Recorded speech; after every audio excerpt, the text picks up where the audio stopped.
As you know, first of all, I just wanted to thank the University of South Florida Center for Urban Transportation Research for holding us live today. Hopefully a few more people get to join us. For the sake of those that are in the virtual world, we have about 1, 2, 3, 4, 5, 6, 7, 8, 9, 10, 11, about 11 here, including speakers this morning. And it sounds like there's about another maybe 15 online. Great. So we'll go ahead and get started for sake of time and allow everybody to kind of stay. You should have received an agenda ahead of time in inviting you to come to the meeting. There are also some directions included there. Need to be. Oh, gotcha. Okay. Is there? Oh, there's the agenda. Very good. Guess I should have practiced that ahead of time. So you can see our list of speakers today. We're going to start off with the University of South Florida Center for Urban Transportation Research in just a moment.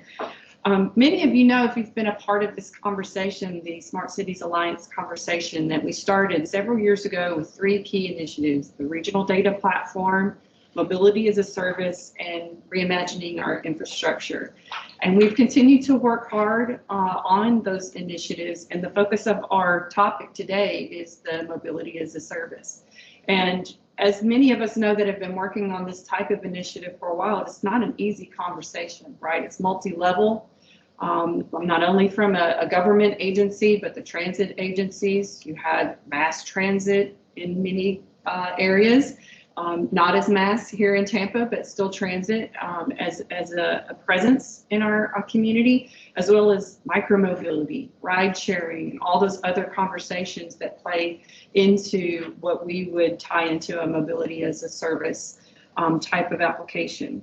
So one of the things that we heard from you guys over the last few months was let's really dive into some of these platforms a little bit more. So our offering today, you can see that we have a broad representation across the globe. So we're bringing some folks from the United Kingdom, as well as folks here in the United States from Houston.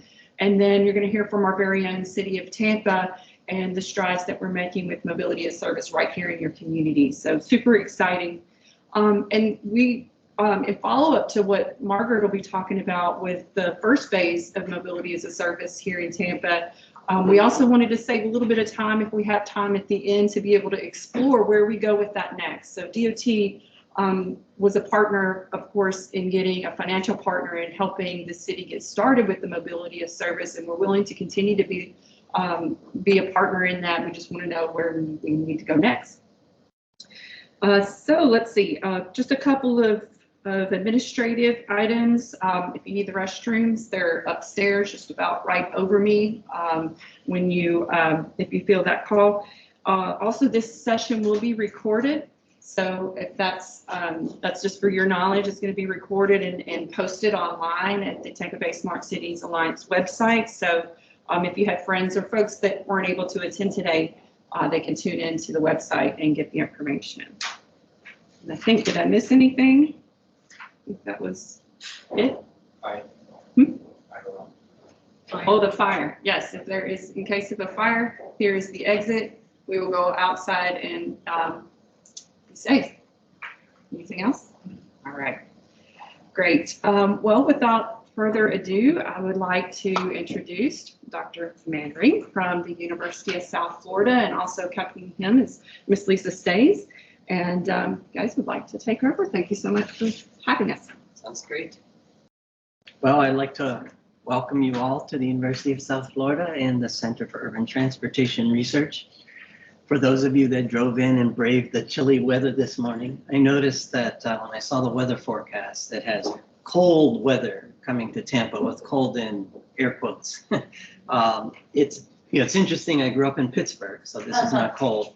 And I went to school in Western Canada where it is 8 degrees. I checked just before coming in here. And I think that's the high temperature today is 8 degrees. So and that's Fahrenheit, even though they've gone to Celsius since. But we're glad to have you at the University of South Florida and collaborating with the Center for Urban Transportation Research. And as you'll see, as my Associate Director, Lisa Stace, comes up and presents some slides, think we have a lot of opportunity for collaboration, in the coming year and in the years ahead. So let's have Lisa. I'll get the hall. And let's have Lisa come up. We have a little slideshow going, and then I'll come up and finish things off. Okay, good. Thanks. Thank you, Fred. And the most important thing I had to share with you today is that bathroom is actually functional. We pulled the tape down. You can go in there, and hopefully I'm standing close to the center of the camera. So good morning. Good morning, everyone. And oh, here we go. There's my slides. All right, just tell you a little bit about CUTR. Some of you may have worked with us before, know us very well, have been a member of this group and others for many, many years, but I'll give you a little briefing on who we are. So we were actually established by the Florida legislature in 1988, so we've been around quite a while. We're housed in USF's College of Engineering, which is right next door. We are a Tier 1 University Transportation Center designated by the U.S. Department of Transportation. At any given time, we have approximately 200 active research, training, technical assistance, evaluation, and other type contracts. We have, at any given time, about 184, 160, 180, 170 employees that comes and goes. Often that's associated with the number of students that we have, so there's that's part of the reason for some of that fluctuation. 45 research faculty. At the time this was created, about a month ago, 61 students. We have postdoctoral scholars who are here at CUTR.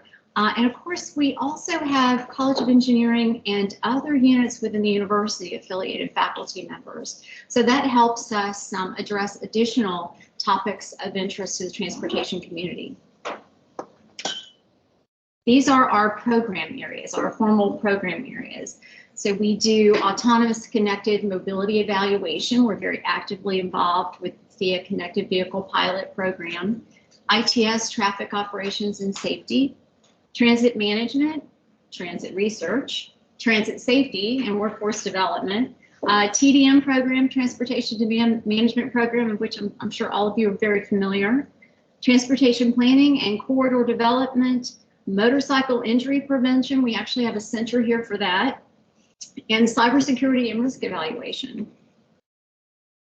Some of our core competencies is a very long list, I know, but I think it helps frame some of the work that we're doing within the programs that I just went through. So we're beginning to do quite a bit of work in the area of alternative propulsion systems. We've done some work in the area of battery electric buses. With our colleagues in the College of Engineering, we're doing some work associated with hydrogen power storage and generation, connected autonomous vehicles and systems, research and evaluation of those particular technologies, cyber risk evaluation and mitigations for those particular areas of risk, commuter assistance programs, ITS research, development, evaluation, highway and public transportation safety, motorcycle and bicycle safety, public transportation, operations, maintenance, planning, mobility planning, and public policy, very relevant to what you're talking about today. Also, something not on this list, but something that's expanding our footing in the mobility side of things is urban air mobility. So that's something that we're moving into. Human factor and machine-human interactions with various technologies, and then workforce development and training. And this is a very important type of competency for us, because we do quite a bit in this space. Over the last year, we've done over 54,000 contact hours providing workforce development and training across the transportation industry. We usually have around $36 million in current contracts and grants. Some of those are multi-year agreements, of course. Strategic partners. I should have Florida Department of Transportation on top, because they represent about 74 to 75% of our budget at any given time. U.S. Department of Transportation, Department of Energy, we've done some work with them. Homeland Security. Do you want me to let people in, or you're like, other federal, state, regional, and local agencies, and then the national academies, like the Transportation Research Board, as an example. And I will say USDOT is, of course, a very important partner. That is where the money comes from for the University Transportation Centers program. And we just went through an application process for that, which Dr. Mannering is going to talk about. So we're in the process of going through the University Transportation Center renewal process. So we have 9 proposals in, as indicated on this list. We currently have the National Institute for Congestion Reduction, teaching old models new tricks that uses new methodological approaches to do like travel demand models, the Center for Transportation Environment Community Health, and the Center for Transportation Equity Decision in Dollars. So all of them have nice acronyms, CTED, TOMNET. At some time, I always mention, at some point the acronym becomes so cool you can't remember what it stands for. And that's when you know you've made it. But these are the centers that are all technically expiring. For, I guess, the only one that we're not recompeting on is the teaching old models and new tricks. So we're recompeting on the other centers, and we have some very exciting centers that we have under review. One, as Lisa mentioned, urban air mobility, which we think is going to be a big area in the years to come. Even if that center doesn't go through the UTC program, it's likely that we'll get funding from the NSF or something along those lines. We also have a center on the equity in transportation electrification, because a lot of, when you think of electric vehicles and the cost of them, they tend to go to the wealthiest people that can afford them. And unlike other technologies which can trickle down through used cars, electric vehicles have a problem that, once the vehicle's like 5-7 years old, you have to replace the battery, which is like $20,000. So that technology is not probably going to trickle down to lower income households. So there's a big equity issue with electrification. And as you can see, a lot of the centers, we have, several other centers. We don't want to, talk about all of them, because then if we don't get it, then it's like, well, that was a bad, shouldn't have talked about that. But I think we have some high probability centers, and you can see that a lot of these centers will have a lot of potential collaborations with the smart city initiatives. So what that means is, once we get these centers, which will last for 5 years, we'll be able to do research projects of interest to this group. And so that's an exciting opportunity. Usually these centers, they're like $2.5 million, $2 to $2.5 million a year in potential research. There's a match requirement. But it's a great opportunity for CUTR to reach out into the community, and it gives us sort of a base funding to work with.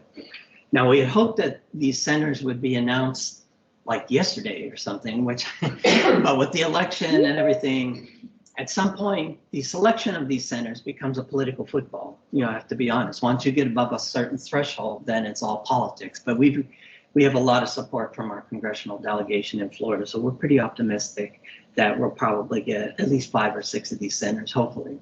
And then once we have those, Lisa and I will have to come back, because then we'll have the details of the potential collaborations with the smart cities.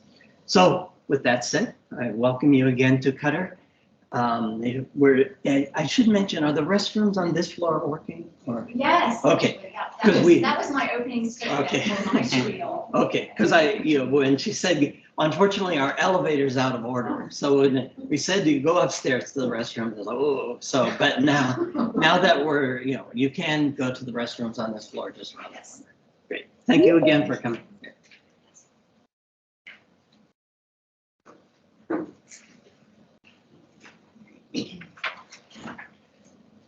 Thank you again to Dr. Mannering. Stace. So I think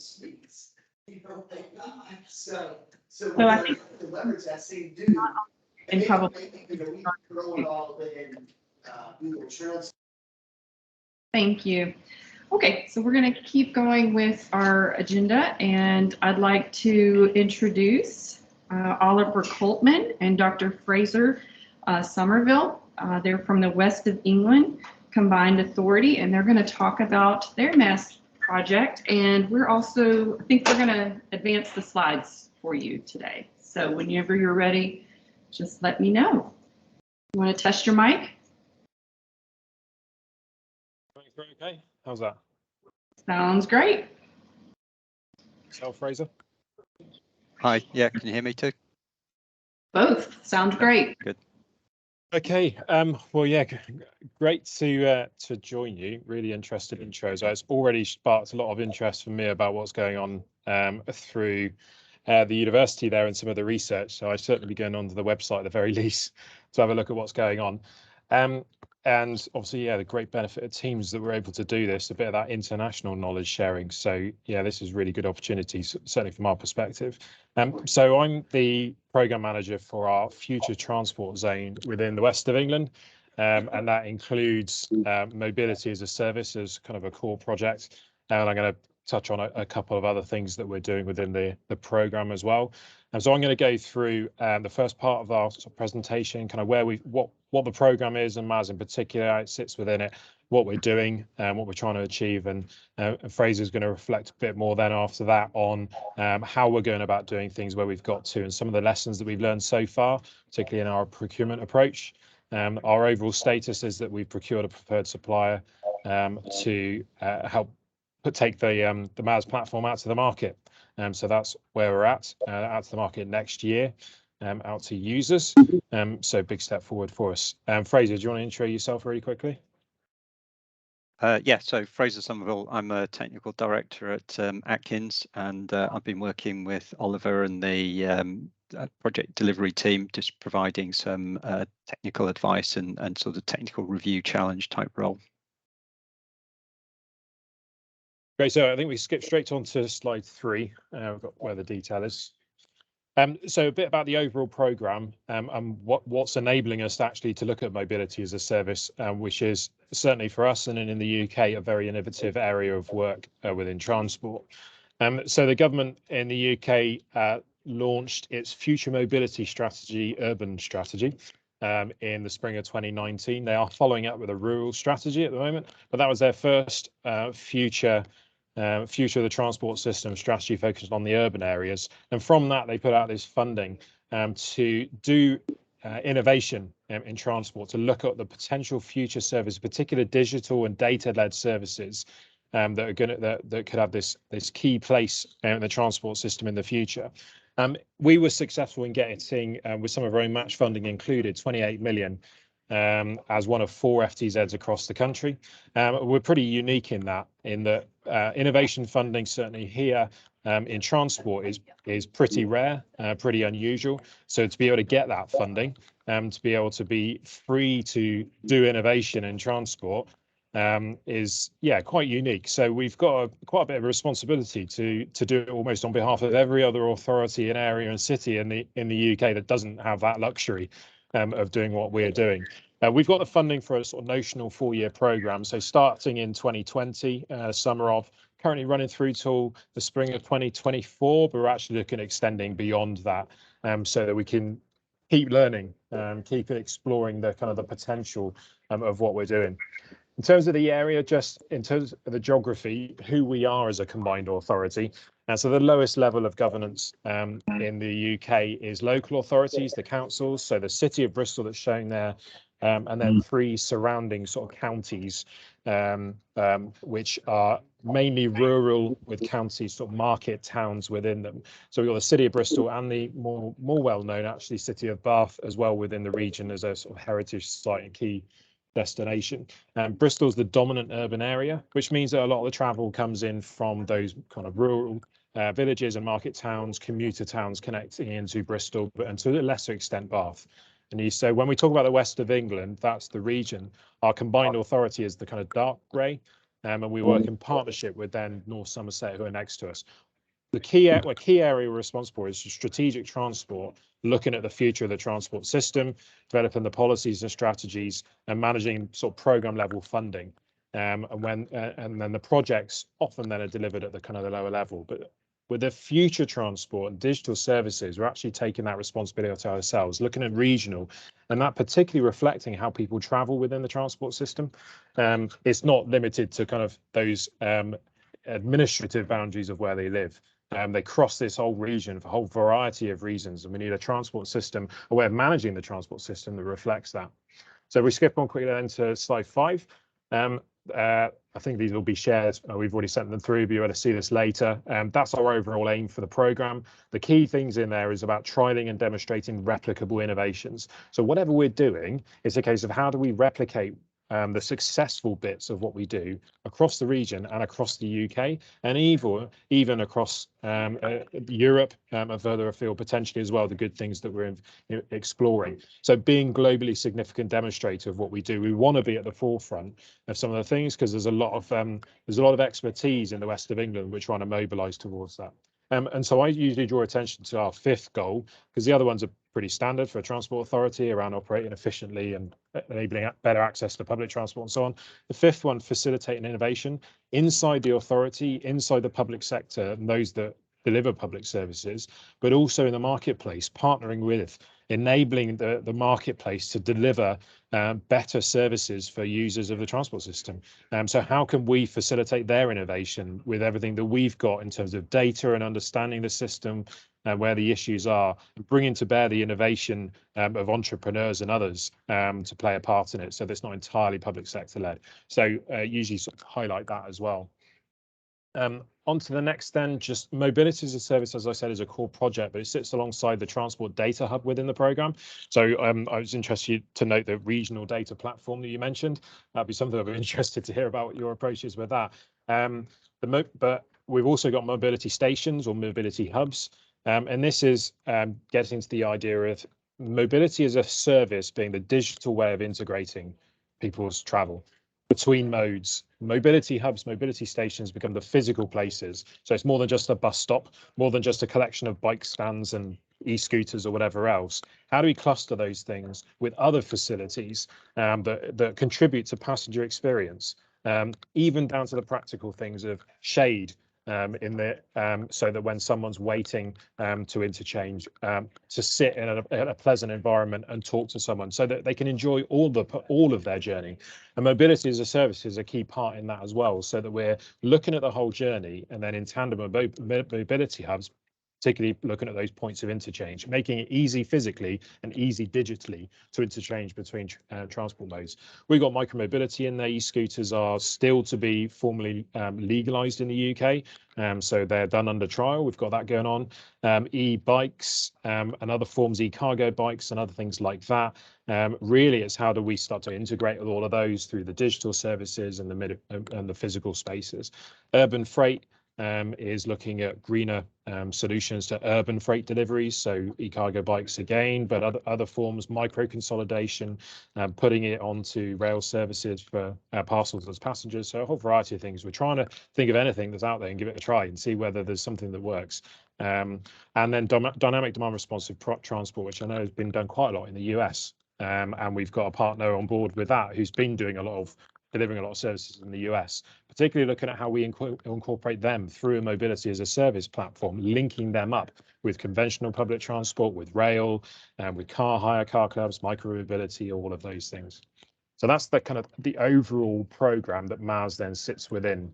And then, yeah, skipping on to then the slide after this, what was evident is that there's a lot of definitions of what mobility as a service is.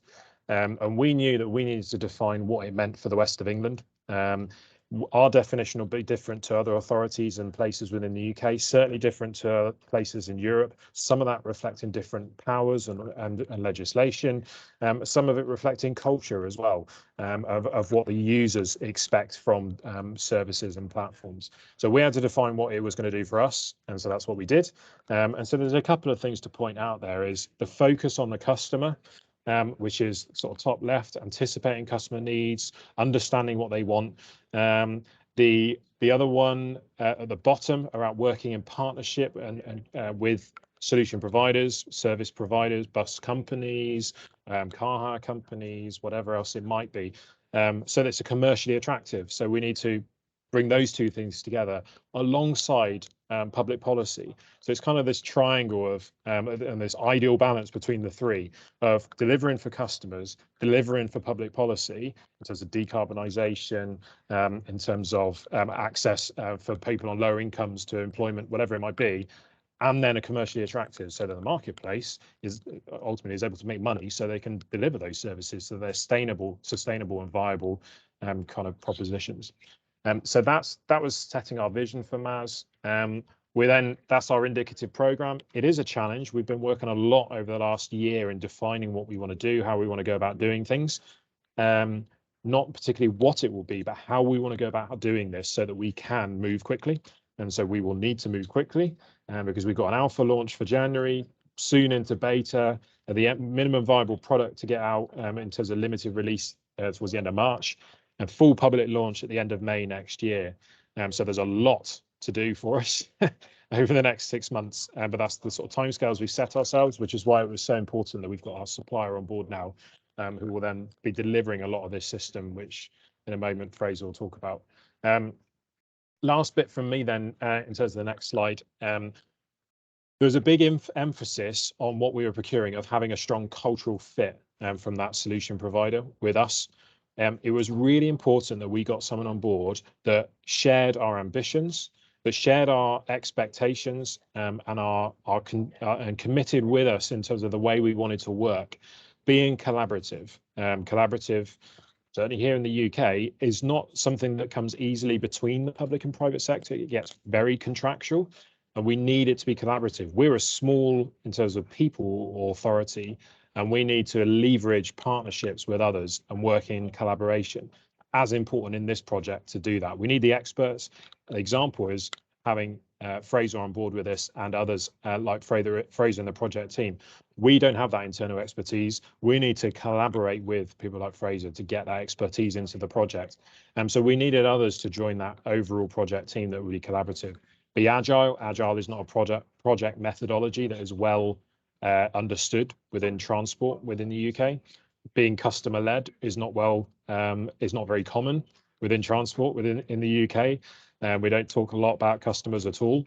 We talk a lot about infrastructure and about vehicles, but not about the people that are in them and what motivates them and drives them. Being staged, incremental, linked into agile, so that we were delivering things that really had use, which really solved problems of people on the transport system, including for MAS, rather than it being a brilliant technical toy that everyone thinks brilliant how well it works. But it's got to deliver for the day-to-day lives of the people that are downloading it and using it. Virtually focused, I mentioned before, and being open. We really want something which is mode agnostic, that reduces barriers to entry, that means that other people, other operators can come in and provide new services. It can be opened up potentially to link into not just transport, but how transport connects to tourism, leisure, tourism, retail, so that it's open enough to start providing different ticket offers and other functions and features within it that are not directly transport related. So that was a lot for me. Over to you, Fraser. Thanks very much, Oliver. So I'll just talk a little bit about the way in which we developed the approach and how we went through procurement. So some of these core principles we've already touched on, but the first one really around that customer-centric approach was kind of core to what we were trying to achieve. So we actually spent quite a lot of time analysing the user needs. We developed some user personas, which was a new approach for the West of England Combined Authority.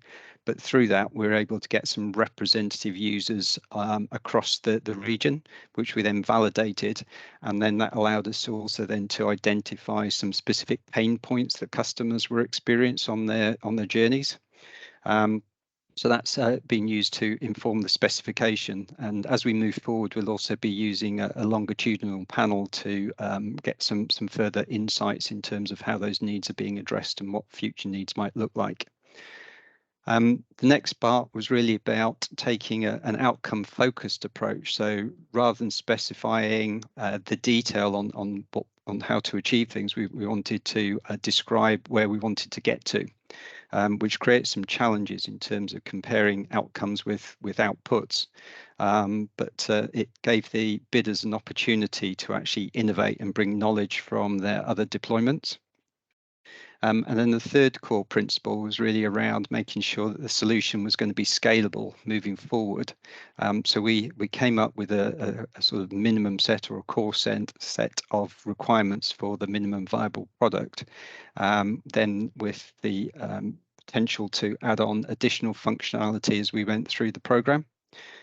So that will make sure that it's future-proof and allow for expansion in terms of growing numbers of users, but also adding on additional modes, additional mobility service providers, and potentially even providing a platform to support other regions as well. Move on.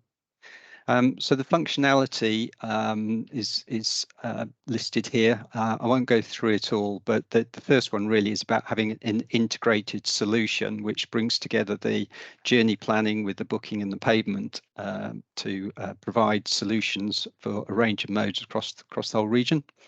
And that then helps to achieve the public policy objective that Oliver mentioned earlier. The other ones that worth bringing out here probably are the API integration, where that's kind of key to making sure that we've got a good set of service providers integrated into the solution. There's an easy way of doing that. And that then creates a sort of marketplace and reduces barriers to new entrants as well, makes it easier. And through the use of those sorts of standards, then we get some sort of consistency across the solution.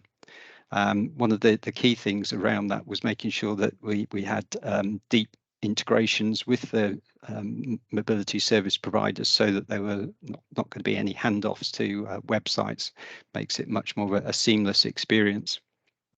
And then the other one at the bottom there around payments and disbursements, what we were looking for was a partner to work with us who would also be able to bring a payment service provider and a merchant acquirer as well, so that they could do a complete integrated payment service where they would take responsibility for collecting the payments from the customers, applying any commissions, apportioning the revenue, and then providing the disbursements out to the mobility service providers. Move on. So in terms of the solution, it's kind of a high level diagram really just showing the sort of key functional elements really. So around the, or rather the scheme itself fits in the middle there, and then the mass solution is part of that. So it recognises that the combined authority will actually be the scheme owner, responsible for things like the commercial arrangements, the scheme governance, the products and the pricing that is made available to customers, as well as things like the marketing and communications and the auditing. And then the mass solution is provided by the partner, so all of the systems there, but also some support services as well. So at the front end, you have the interface, the user interface to customers. That will either be through an app or a web interface, and in time through some other interfaces. And from that, they'll then be able to access the services such as the journey planning and routing, be able to get information on disruption to any journeys, and then provide the opportunity for rerouting. They'll be able to make reservations, booking, and sort out tickets, that sort of side of things. And then moving forward, we'll also be introducing mobility credits as well. So what we're looking to do is to introduce this functionality and incorporate different mobility service providers at to tie into the 4 releases that Oliver mentioned previously. So we're just working out with the partner at the moment what those what exactly will be incorporated, but it will be a sort of gradual progression to introduce additional functionality as we move forward. Yeah, so we've just completed the procurement phase. So there's a few lessons that we've learned from what we've been through so far, and I was just going to quickly run through a number of those points really. So the first one is around the engagement with mobility service providers, as they're so key to the overall solution. What we found is that you can never start too early in terms of the conversations with them. You need to gain their commitment, and you need to continuously engage with them throughout, make sure that they're on board. And each of those providers will have different objectives and priorities, and therefore you need to make sure that you're responding to those. But what we have done is to get some memorandums of understanding in place with most of the service providers, and we're now negotiating with them to enter into full agreements to provide the services into the operational system. We've mentioned about customer needs. We keep mentioning it because it's so important to us. But I think it was a very useful exercise going through the detailed analysis of those needs and the identification of the pain points, because those have then been used to help us develop the specification that we've used for the procurement.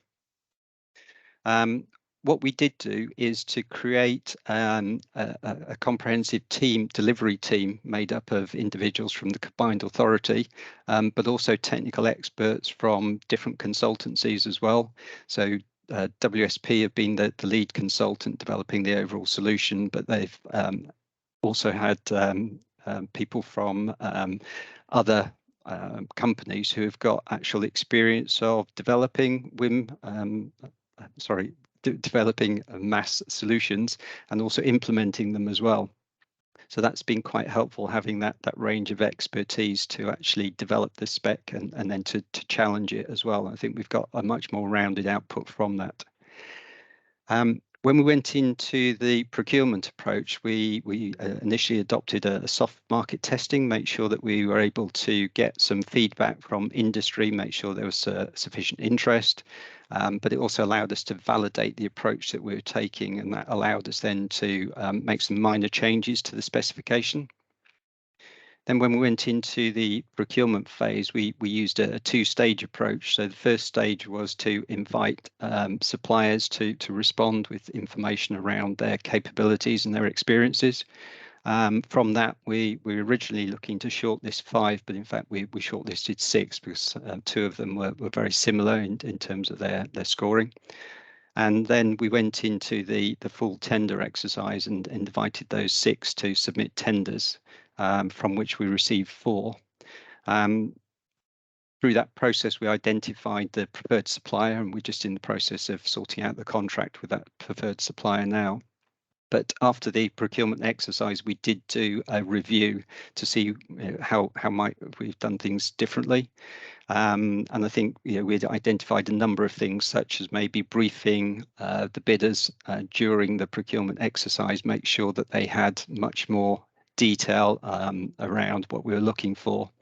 And we also had some interviews that we used to do some clarifications, which weren't scored, but I think in retrospect it might have been a good thing to actually have scored that as well, because we got some additional information from that exercise. I think Oliver's probably touched on the collaboration already. It was a bit mixed in terms of the responses we got around that in the formal responses to the tender questions.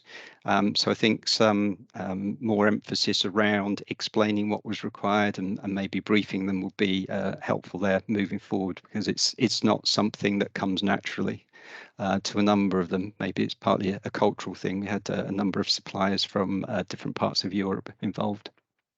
And then the final thing was really an internal thing for the combined authority, recognising that it's a fairly new organisation and there's been quite a change of staff, different people coming into management roles. So the need to actively manage the key decision makers, keep them informed at all times, and make sure that they know what's coming up, and that will help to prevent programme delays. So a very quick run through, probably too quick really, but hopefully there's an opportunity to ask some questions now.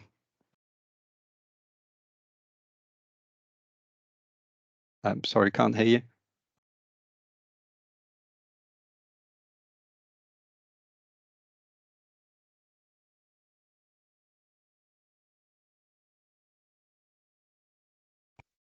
Can you hear me now? Yes. Perfect. I don't know how that happened, but are there any questions from the audience here? And then if you have any online, either throw them in the chat, or if you want to raise hand function. Okay, So, Brandon? I had a quick question, and I don't know if you are still too early in the development process to had this happen, but I'm curious if you have you run into any resistance from any of the mobility service providers for any level of integration, including payment? Could you hear that okay? This is Brandon from the city of Tampa, and he was just curious if you had any resistance from any of the mobility providers, including the payment part of the process, even understanding that you're a little bit early in the process. Yeah, so I think the biggest distinguishing factor is the micromobility and DRT, I think, for micromobility companies, which have this digital element to the service, and they're new entrants, they're relatively new service providers. They're much more open to integration. They see the opportunities of MaaS. They maybe have already done it in other cities in Europe and things like that. So there's very limited resistance from their side. It becomes more normal. The biggest area of reluctance, I think, is around public transport, because it's an area which has not engaged in these kind of things much at all. It has been slow to adopt kind of digital services, although we've got quite good from the dominant public transport provider in the west of England, quite good digital services from them. But they are quite slow to adopt new ways of operating and providing services. So I think the idea of integrating with MaaS is quite a big step for them, certainly into the payment. The big thing on the payment side of things that it's related to is the customer contact. We are aware that we've got to do quite a bit to get them comfortable with the idea of us putting ourselves between them and their customer. That through the payments process, but through the whole process, if someone's going through the MaaS platform, it's no longer through their app, their website, or whatever the means. We are interjecting into that customer relationship. And we've got to demonstrate the value in us doing that. That's a challenge for us, to demonstrate that we add value by putting ourselves there, rather than just we get in the way of them interacting with their customers. So if you want to add anything, Fraser? No, I think that seems a good response. Any other questions from? One on the chat.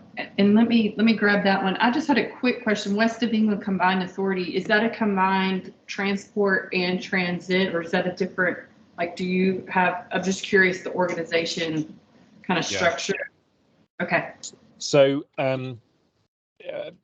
broadly, the best distinction is that the local authorities are the highway authorities, so they're responsible for the physical infrastructure. We are the transport authority, which means we're responsible for transport strategy and much more the services that operate on it. Given we're in a deregulated marketplace, public transport, ours is the responsibility to work primarily with operators and to define the network and influence how they deliver their commercial services.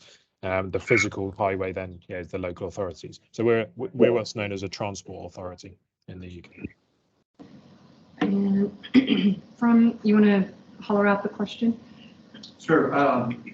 Chelsea asked, what was the length of time from the start of the project until now?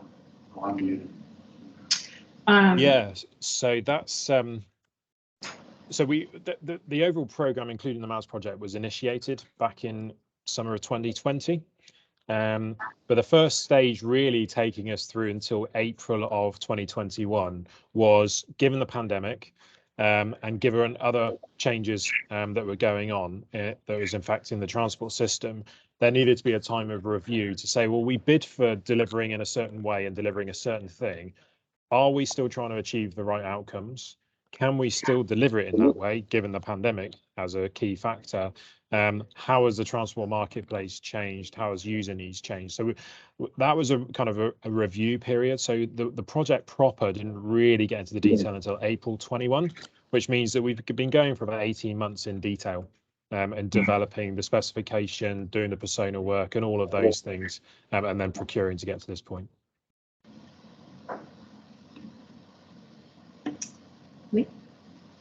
Fraser, Oliver, thank you. That was a really good presentation. I think I've got 3 questions. Are you able to say who the preferred supplier is at the moment? That was Lee. He was asking if you were able to say who your preferred supplier is at this point quite yet. If you hadn't said right at the start that the video is going on your website, then I'd probably say between us, I could say who it is. So I should probably not just yet, but I'm hoping next week will be, because of contract signing, it will be something we'll be much more freely able to say. Awesome, Very thank you. good. The second question, I love the customer-centric approach. I think it's absolutely critical. I wondered if you could just expand a little bit on the longitudinal panel and the customer engagement piece there. Could you hear that? Could you expand upon the longitudinal panel that you mentioned as a part of your engagement process? Yeah, so this is a case of recruiting the users that will do the testing, but it's also the users that we want to understand when they engage with their travel habits, their travel patterns. So how the MAS platform is enabling them to have choices and options in terms of their transport needs.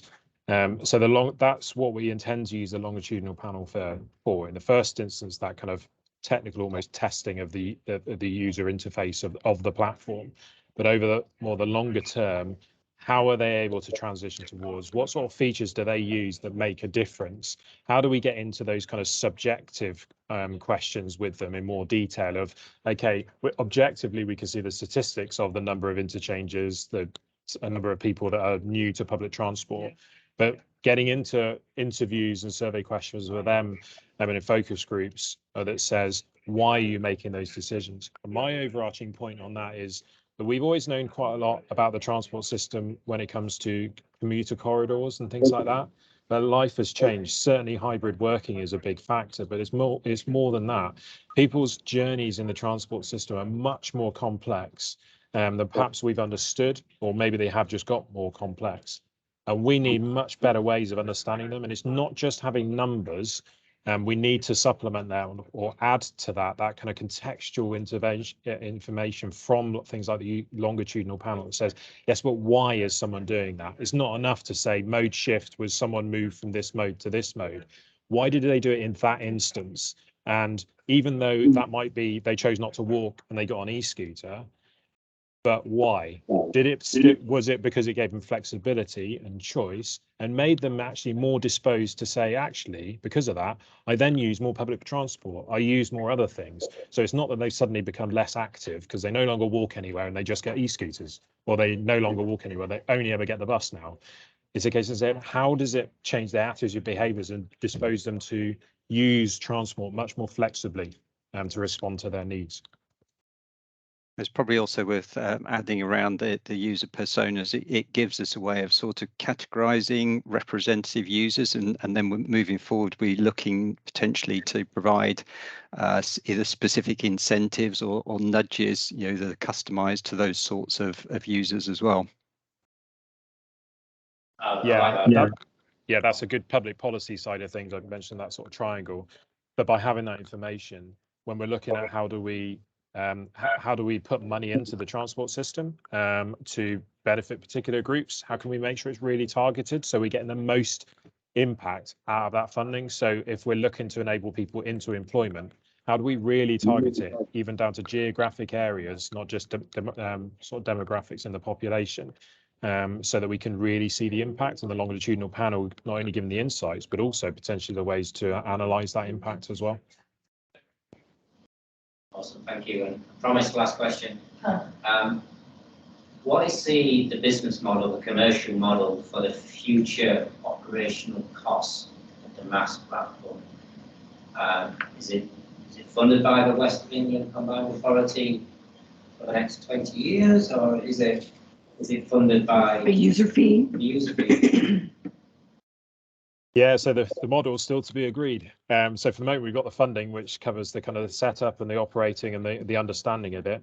To define the model, we don't know enough at the moment around how many people use it, how they're going to use it, what fees could we apply, transaction fees, and what might the justification be for any level of public subsidy.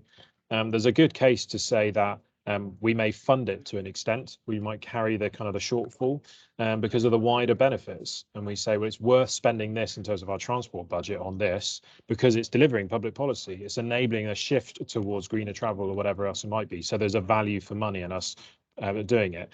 We may also, in any case, which we are still targeting, get to a point of a break even and say, well, actually, by reasonable transaction fees, because the market share of transport that's going through it is of a high enough volume, the operators see the value it brings to them because it's increasing their ridership patronage on their services. They don't mind the transaction fee because they're still making more money. And so we're able to cover our costs. So we're certainly looking towards that. If I was a betting man, it would be, we've got a number of years of building towards that, but with a target of getting to a point where it's sustainable, sort of self-sustaining. But it's still a question mark, which is why it's so important that we got this funding, because otherwise, how would we make the case for this if we couldn't answer those questions about the long-term viability? We wouldn't get the project started because we wouldn't get any funding for it. But by the DFT, Department for Transport in the UK, giving this innovation funding and say it's here to try this, to ask these questions and explore them, it enables us to do that and to get to a position to be able to define what the future could be. Excellent, thank you. Yes, gentlemen, thank you so much, Mr. Coltman, Dr. Somerville. I'm sure we'll be revisiting your process as you roll through and make progress over the next year. Very ambitious schedule, so lots of great lessons learned already through procurement. So I know there'll be some great lessons as you implement. And we'll be coming back to you probably because I know we're looking at some data collection, some survey questions, and some that they just spouted off, Margaret, right there. I was like, yeah, those are some of the things that we should be asking. So thank you so much, gentlemen, for your time. And we're going to move on to our next segment, which will feature Miss Brenda Bustillos and Jamila Owen. So if you guys would go ahead and get prepared to speak. These are representatives from Houston's Regional Connect Smart program and mobile app. So great, we can see your screen. Make that. Oh, let's see. You guys can see that now. I'm just making sure I got it right. Yeah. Wonderful. You can hear me, right? And we can hear Miss Brenda. And how about Miss Owens? Hi, can you hear me as well? Perfect. Very, very good. And you guys are in control of your screen. And so I'm going to grab a drink of water. You guys go right ahead. Thank you very much. Appreciate today's invitation to share with you to Connect Smart to this very exciting group. It's sometimes difficult just to speak to others that may not be so familiar with mobility as a service. Again, my name is Brenda Bustillos, and today I have the pleasure of presenting with my colleague at our MPO, who's Jamila Owens. Also, for any other tough questions, we have our consultant or our vendor providing some of the, some of the services for this Connect Smart program, which is the mobile app, the backend, and so forth. Let me start out with by giving a little bit of a background on Connect Smart. As you can see on this slide, Connect Smart is made possible thanks in part due to an FHWA ATC MTD grant, and that stands for Advanced Transportation Congestion Management Technology Deployment Grant.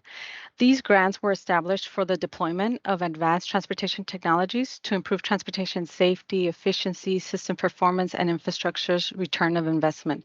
So Connect Smart really touches on all of them and a little bit further than that. So Connect Smart is a multi-year program for the Houston region with overarching goals, as I mentioned, of reducing congestion, reducing associated emissions associated with the congestion, optimizing available transportation capacity, and managing demand. So those are some of the goals that we have. However, we've defined some sub goals, and those are some of the things that we'll be touching on today together here, Jamala and I. Do note that because of the pandemic, we did start this, actually, we won the grant in 2016. We had a lot of procurement time that we spent on there, then the pandemic hit. So we were thrown a couple of, wrenches in the whole schedule. And thanks to that, FHWA has understood that and has extended our grant for an additional 2 years. Let me go to the next slide. Oh, one more thing. We did launch the app in September 16 of this year, so 2022. So we've had a lot of the lessons learned, and we have gone through a lot of the steps that the gentleman here introduced earlier. So some of that alpha, beta testing, having cohorts of people going out there and testing some of the functionalities, developing personas and so forth. So although I don't have the time to really go into a lot of those, I'll be happy to answer any questions here. So let me start out by giving a little bit of a background to the Houston region. We are making the app available to the 8-county region, which is, if you think about it, about 100 by 100-mile geography. So that's something that we're pretty wide and we're pretty dispersed in the area. We are experiencing a great amount of increased population and employment in the region. We're seeing about 200 people per day moving into the region. And so we are facing that challenge. Another thing is, as I mentioned, we're very dispersed. Our activity centers are not just downtown. We have many areas that have many employers. So, for example, our medical center, the Woodlands area where we have some big companies up there. We have our energy corridor and so forth, and we keep growing in that sense. So because of that, because we are dispersed, because we are so huge, our mobility options, there are connectivity gaps. We can't necessarily provide, for example, transit service through entire region, but I know that our region is working really hard in that aspect. We do have about 8 transit agencies, and I know Jamala may speak to it in a little bit more. We are classified as a non-attainment area by the EPA. What does that mean? It means that our emissions are actually beyond the standards and the thresholds that we should be having. And there's not just emissions, but there's other particles that we're also over. Now, again, we do have natural disasters, in particular hurricanes, that do affect our region. And so that's something that we're also looking to seeing how we can adjust to that. You can see my next slide. Okay. Connect Smart is a platform and mobile app that we've developed for the region. You can think about Connect Smart as a mobility as a service, but it goes beyond mobility as a service because we've also said it's a tool for our regions, a tool where we can inject our goals, where we can inject goals that we want to obtain through the next 20, 30 years, and obviously shorter time frame as well. So also, and I know that mobility as a service was coined in Europe, and we've taken a lot of cues from it, but in the United States, we're also what we can call mobility on demand. So we're really at the nexus of those two, plus other things that they are coming up in terms of transportation. So we have that mobility on demand aspect as well. So how do we accomplish this? Well, Connect Smart sits in the middle, and we are gathering information or getting information from our transportation systems management and operations. So those are our traffic management centers and other centers that provide information on the roadways and how to keep those roadways fairly optimized and clear of any issues that may happen on the general purpose lanes. So that we then, what is happening, we're receiving this information, and through Connect Smart, we are providing some of the mobility options to our customers and those that have downloaded the app. Now, on the right-hand side, we have the active demand management, and those are more like, for example, Jamila or travel demand management that provide those services. We have our Metro who provides the service systems and various others that are in that field. Now, traditionally, these two are typically in two siloed programs, right? So what we're doing with Connect Smart is trying to integrate those and making sure that we have that continuous feedback of information of what is happening out in the systems and the services, and providing that to the users. And then again, getting that information from the users and providing it back to the systems and our own decision making, so that we can understand what is happening out there. Now, again, this is the supply and this is the demand. What we really want to do is we have certain amount of supply and we have certain amount of demand. Well, the demand that keeps growing, and we want to be able to shape that so that it doesn't necessarily clog up our systems. Again, I mentioned that with Connect Smart, we're integrating not only system goals or regional goals, but we're also meeting user needs, our customers. Now, this is not something new. Back then in 2019, FHWA printed out and published a couple of reports, one of them being here, strengthening linkages between transportation demand management and traffic management. So they really highlight a couple of the use cases that are happening throughout the nation, and we happen to be one of them here in context for case 6. So if you're interested in that. Now, Connect Smart has several different pillars that we're looking to really meet and really guide how we're developing some of the features, some of the deployment and so forth, and further as we go further into the future, how we want to be able to achieve some of those. So one of them is really connecting Houston. If you all are familiar with TechSAT, that is our mission, connecting you to Texas. And now we've gotten down a little bit to the region and saying connecting you to Houston. How we'll show you in a little bit. Making sure that our systems are more efficient. Obviously, that's working with our partners and several others. Making sure that we have a safe environment. Making sure that you, everybody in the region gets to their destination in a safe manner. And of course, engaging those users and throughout the region and really educating what we're trying to do here. It's not just, we're not just one dimensional DOT or region, and we want to make sure that those users are engaged and at the same time making decisions towards congestion relieving choices. So these are some of the features that we've developed that can be classified into some of these buckets. However, we don't necessarily, some of them could be classified in several of the buckets, but just for simplicity's sake, we just outlined them there.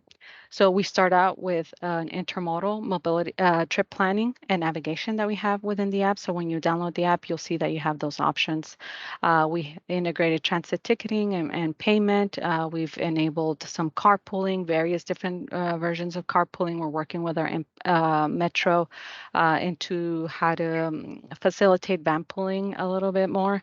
We have some of the Tismo systems, like, for example, the DMS, the traffic cameras, and parking informatics. In terms of safety, we have high comfort bike lanes. We have low current structure information. We have our regional incident program, Tow and Go. And Jamala will highlight some of those in a little bit.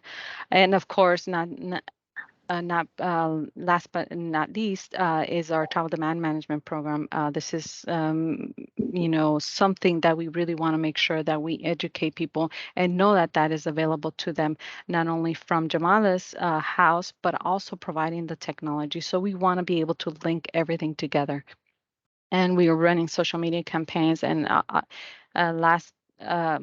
we don't want to, I don't want to, forget to mention our partners who are instrumental in making sure that these functions are possible. So again, with HGAC, we're working from day one, probably even before that, in developing some of these functionalities and features with them. And then our TransStar, which is our traffic management center here in the region, they're providing traveler information and those housing multiple agencies as a coalition to be able to provide some of those safe and optimized way of traveling through our interstate. Again, Metro, B-Cycle, our bike sharing, and the city of Houston. So And I'm sure I am forgetting somebody. And again, this is a non-exhaustive list because I know we are missing several here that we just deployed in the last maybe 2 weeks.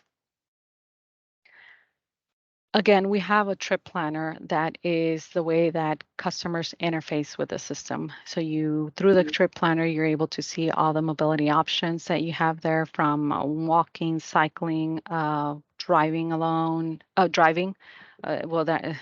carpooling, and telework as well, and the transit system.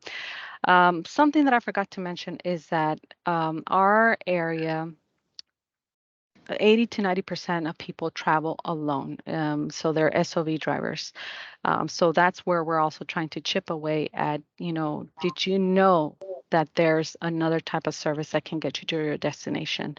So that this is where it plays with this behavior engine.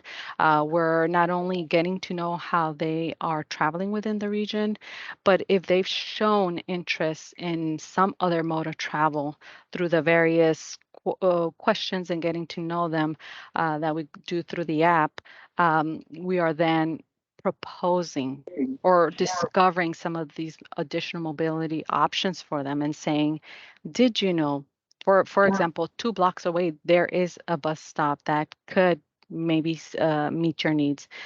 We want to be able to, through the app, provide as many services as possible because we know that not one single person need can be met with a single mode.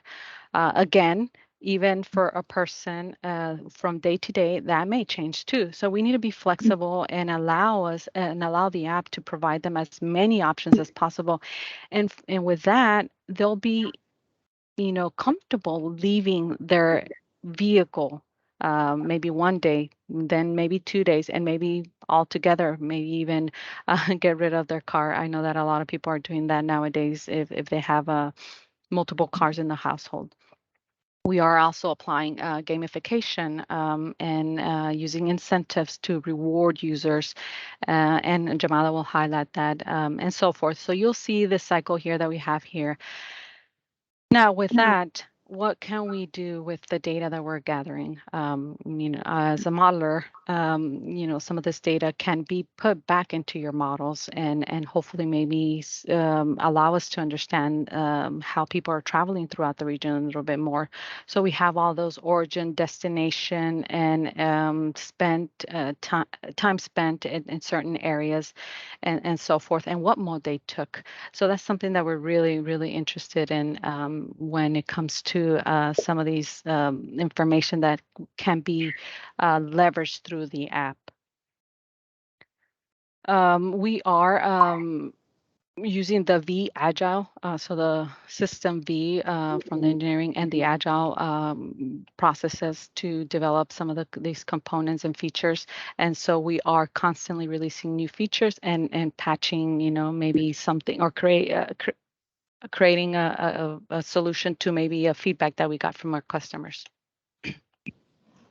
And so here, what I'll touch on here before I pass it over to Jamila is our tow and go integration. So here, when somebody is driving along in the navigation mode within segments that apply to this type of program, and they have been stranded on hopefully on the shoulder, not in the travel lanes, you'll get a tow and go button that appears because it detects that you are stranded. So once you hit on that tow and go, you'll get information on the service, the program. You get educated on the program. Then you can click on request a tow, and that information gets directly sent to the traffic management center.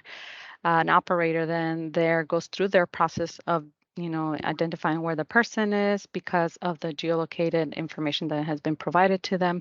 They get and then the user gets various notifications about where along the process they are in terms of has a tow truck been deployed to go and help and provide them service. And so with that, we are wanting to improve roadway safety, reduce incidents, apply a faster incident response time, and reduce risk of secondary incidents. Again, the features are not only categorized in terms of those 4 buckets that I provided before, but also in terms of TISMO, how they touch on TISMO, how they touch on ADM, but also on traveler engagement, on behavior, on payment systems, and so forth. I just don't have the time to be able to talk about all of them, but we'll touch on these shortly as Jamala moves on to these. Jamila, take it All away right. when you're ready. Thanks, Brenda. So I'm Jamila Owens. I am the Travel Demand Management Program Manager at the Houston-Galveston Area Council. The Houston-Galveston Area Council is both the council of governments for a 13-county region in and around Houston and the Metropolitan Planning Organization for Transportation for an 8-county area in and around Houston. And so as the MPO, we are excited to work on this project with Brenda and the team at the Texas Department of Transportation. You can go to the next slide, Brenda. So because we are in non-attainment, as Brenda mentioned earlier, in terms of our air quality, we do have funding to support a program called Commute Solutions. And it's actually through this program that we're partnering with the Connect Smart project. Commute Solutions is the regional travel or transportation demand management program for our 8-county area. And what we focus on is really making sure that people know what their options are in terms of transportation so that we can improve air quality and congestion. The program's about 28 years old, and we offer a lot of different services in addition to education, outreach, and marketing. We can go to the next slide. So we have a list of services there just so you guys kind of see, and it's typical to a TDM program here in the US, these kinds of services that are listed. But the two that really brought us to participate in the Connect Smart project are highlighted at the bottom, and that's really providing trip planning services and ride matching services for our region. And so that bumps into things like transit and carpool and biking and walking. And so we've been working with the Connect Smart team on those features, which we'll talk about now. Next slide. So one of the things that we really feel is unique about Connect Smart, and we've had sort of typical ride matching solutions in the past. This one is a little bit different, and Brenda touched on some of the unique qualities before. But in addition to being mobility as a service, one of the things that we're really looking forward to is having the transportation systems piece merge with the demand management piece so that as our TransStar system, our major ITS system in the region is able to see what the conditions on the ground are, it can feed that information through to the app and then provide that service to the travelers. But then on that back end, as the travelers are making choices and decisions using the app, that information can be fed back to the TISMO system so that that can then impact things like maybe how long the light lasts in the future or the way we guide traffic. And so we're really looking forward to seeing how that works and evolves as we get more and more people using and adopting the application in the region. Next slide. So I mentioned the modes that we're most interested in as a transportation demand management program, and the services that we're most interested in. And so one of those services was trip planning. So we'll start there because that's really how most people get introduced to the app, right? They need to get somewhere, they plug in their origin and destination, and they choose which way they're going to get there, whether it be driving, walking, transit. On the screen, what we have there is an example of a trip going from the Energy Corridor, which is one of our main hubs, into downtown Houston. And so not only can people look at what mode that they're interested in this case, the person's interested in transit, but they can also choose based on their preference, whether it be earliest arrival, shortest time, earliest departure, even greenest trip. So people can make those choices as they're putting in their trip details. And then once they look at the options that come up for them, under that mode, they're able to, in the case of transit, see the price of the trip. And then also even you'll see buy and activate. If they already have transit passes that they've purchased in the app, they'll be able to activate that pass so that they can go ahead and take that trip. If they don't have passes, they'll be able to purchase those passes in the app and then use them. And then on the right, you can see the more detailed version of the trip that was selected, along with at the bottom, the option to go ahead and activate passes because this person has some passes that they can activate. Next slide. Diving a little bit further into the transit piece, we have a question in the chat was, how many different transit agencies do we have? We actually have 9 transit agencies in our region, or transit operators / agencies. And so the largest one is the Metropolitan Transit Authority for Harris County, and that's called in our region Metro. And ConnectSmart has integrated with Metro, both in terms of their transit feed so that you can see all of the routes, but then also in terms of the ticketing. And that's what you see on the screen. In ConnectSmart, there's a wallet where people are able to buy tickets for transit. They can also see any points that they've purchased, any coins that they've earned. And coins are sort of these rewards that people can earn based on their travel behavior in the app. And using that wallet, they're able to see the different ticket types that are available, whether it be for a local trip or a park and ride trip, and the different prices.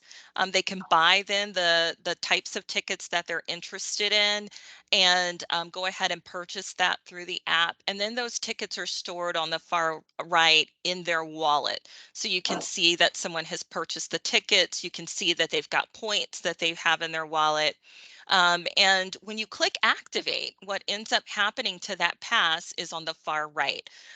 It is the Metro Pass, which is the same way it would look if you purchased it through Metro's trip app, right? They've got an app for purchasing tickets, and we've worked with them to integrate with their provider on the back end so that this looks exactly the same.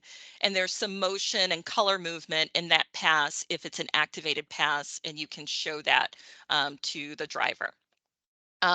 We are working on a large project called our Regional Fairs Project, or our Seamless Fair Project. And in this project, we are working with Metro and the other 8 agencies to integrate and create a seamless fair so that the other agencies can also be added into ConnectSmart. And they will all be working from one platform, which would make it a lot easier for ConnectSmart to integrate. And that project just launched this past year, and we're executing interlocal agreements with each agency to go ahead and get started on that seamless fare integration. Next slide. So now we'll talk a little bit about bicycle and the features that are there. So in the trip planning, you can choose cycling as an option. And the way this has worked is the ConnectSmart team has actually worked with local governments to pull in their data in terms of the trails and routes and bikeways that are available in the region. And as they pull in that information, it goes into the cycling engine, and then the app is able to present that to the user. One thing that is really pretty cool about this, and that we're excited about in terms of having to work with commuters, is that as you are looking for your route for cycling, you'll be able to see kind of where it says 14 minutes in that little middle section. There's a comfort rating for that particular route as you look at it, and it will provide I believe up to 3 different comfort options for you to choose from so that you can choose the one that works best for you. Of course, some of the higher comfort lanes that are maybe easier to use may not be the fastest route. So people can choose between their comfort level and the speed and that sort of thing as they're working through looking at their bike trip. Next slide. The trip log is another feature that is really important to the region in terms of behavior change. So all of the trips that people take in the app are recorded in the trip log.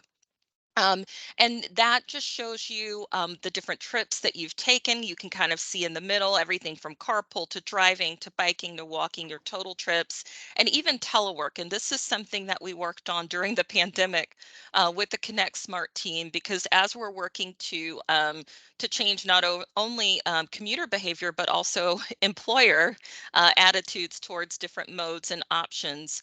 Telework was one that we thought we should include, especially as we move towards incentives and rewards in the region. On the left-hand side, you'll see a tree as people log more clean trips. Their tree will get more leaves and will grow and will become more full because on the far right, you can see that the app is tracking carbon reduction, money saved, VMT reductions as well. Next slide. In terms of carpool, this is something that we're really excited about and that we are working to launch at various employer sites. So we're working with the Connect Smart team using this feature that they've built within the app for social carpooling. An employer can have a group just for that, just for their company or their work site, but then others can also form social groups as well. And what those groups do is allow people to come together to find pools that they might join to look for carpool matches. So once you've set up your social group, you're able to then ask for either someone to ride with you or for someone to drive. And you can put in the days that you're looking for, the trip times you're looking for, and put those into the system so that it can find potential matches for you. As it finds potential matches through all of the different sort of social groups or carpool groups that you've joined, it'll allow you to then click to say, yes, I'm interested in this match. That person can then confirm the trip. And from there, you're able to go on the trip together. And as you're driving on the trip together, because of the way the app works, it can verify that you are indeed in together carpooling, and then that trip will be counted in your trip log. It's not featured here, but one of the really cool things about this is that, oh, it is featured. It's there on the green little box at the bottom. It was really tiny, I couldn't see. You can chip in. So when you're carpooling together, you're spending gas, there's wear and tear on the car. And so if you're the one offering the trip as a driver, you can actually post how much you're going to ask people to chip in for the trip. It's capped at the federal mileage reimbursement so that people don't abuse it. But then people can then see, oh, okay, this is how much I need to chip in. And then they're able to go ahead and transfer that money using their wallet in the app. And so this is a really interesting feature as well. Next slide. Oh, can you go back one? I wanted to point out one other thing. So chipping in is listed here. The other thing that is also a feature of the app that I think is unique to some of the other TDM systems you might see is that this has a community carpool feature too. So a lot of times not carpool, emergency ride home, community-based emergency ride home feature. So one of the barriers to people carpooling is that sometimes they feel a little nervous carpooling because they don't know what'll happen if, for instance, the person they rode with can't take them back that afternoon. And so the community-based emergency ride home allows people to almost pay like a trip insurance, like you would do on a flight, like a $1 or $2 to then insure their trip, so that then if something should happen, they can get an emergency ride home to return home. And so that's something that is really a unique feature, and we're hoping to build upon and maybe even subsidize as we get further along in working with the Connect Smart team. All right, next slide. All right. Outreach, we've worked really closely with the Connect Smart team to get the word out about the app. That includes everything from posting on our website, you'll see on the left-hand side, to having virtual fairs, you'll see on the right-hand side, to putting together articles to push out, going out and doing tabling events together.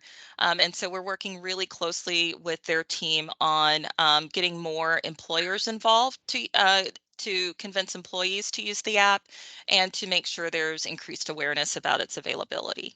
Next slide. We do really want to make sure that the reporting features are robust. It's important for our TDM program because of the funding that we get, but it's also important to our employers because of the reporting they have to do if they're spending funds on their TDM program or spending time on helping employees find better ways to get to work. So there are reporting features for employers and also for the region. Looking at everything from trips to pollution reduction, et cetera. Next slide. What does the future hold? So there are a lot of things that we are looking forward to, and that's seeing how we can move a school pool program in place using the carpool features of the app, including increasing more rewards and doing some more challenges, including things like, bike challenges and that sort of things through Connect Smart. I already mentioned we're looking at making the emergency ride home feature even more robust and perhaps subsidizing that. And then transit, you'll see the kind of map on the left-hand side. That's Galveston Island. One of our transit agencies that we're hoping to incorporate is Island Transit in addition to the other 8 agencies. And so we're really looking forward to continuing to work with the Connect Smart team on this. Next slide. Brenda? Thank you, Jamila. So just to wrap up the presentation, how does Connect Smart tie in the regional context? So we have projects that obviously we're developing throughout the region, whether they be TxDOT or the local governments and so forth. But what we want to have is have Connect Smart be that mobility platform for the region, whether it's that you're traveling through the transit services or you have, a bicycle and you're biking there and so forth. So this is just a depiction of, it's actually, I stole it from one of the other projects, how they envision Connect Smart being integrated to what we're calling mobility hubs in the region that we're developing here. And so that's pretty much it in that sense. Again, in terms of mobility data, we're collecting, well, obviously being allowed by the user to collect some of this data, but we can use data to have determine travel patterns, corridor planning studies, and so forth, travel demand management strategies, and so forth. The list is just, a starter for us, and we are documenting all of this, as Jamila mentioned, not only for her program, employers programs, for the federal grant, and so forth. And if you're interested in visiting the Connect Smart website, here's the website, and you can download the app. Right now, actually, let me just mention that we're actually working in conjunction with one of our other groups in terms of safety. So for this time, for those in the region that are downloading the app and using the app, then the team the partner is donating to a foundation that helps educate on seatbelt usage. And with that said, happy to take any questions. Again, with the Connect Smart program, we want to disperse travelers not only across the time, space, and mode by using these demand management strategies and behavior analytics to influence them, and for them to make congestion relieving choices as they go about their travels around the region. Pass it over to you all. Wonderful. This was such great information, projects at different levels. There's lessons learned kind of everywhere. I have 1,000 questions and unfortunately I don't have the time to go through them all, but I would love if you're online and you have questions, and I saw a few pop in, if Jamila and Brenda, thank you so much for your presentation. If you don't mind kind of hashing out some of those questions, maybe if there's some simple answers, that would be awesome on the chat. Maybe one or two from the room. We got to get on with Margaret's presentation. Or if you'll leave them with me or email them to me, we will get them out to the Brenda and to Jamila and get some answers back, or possibly set up some sort of lessons learned with them to educate your process a little bit. But that was really great. I love the look of your presentations too. These are really great presentations with great graphics. You can truly see how those apps are working for you guys. And I love the integration of TDM into that, into the MOS application. So great job. Thank you so much. And we will move on really quickly. If there were no pending ones, I'll go ahead. Oh, I know I don't need to do.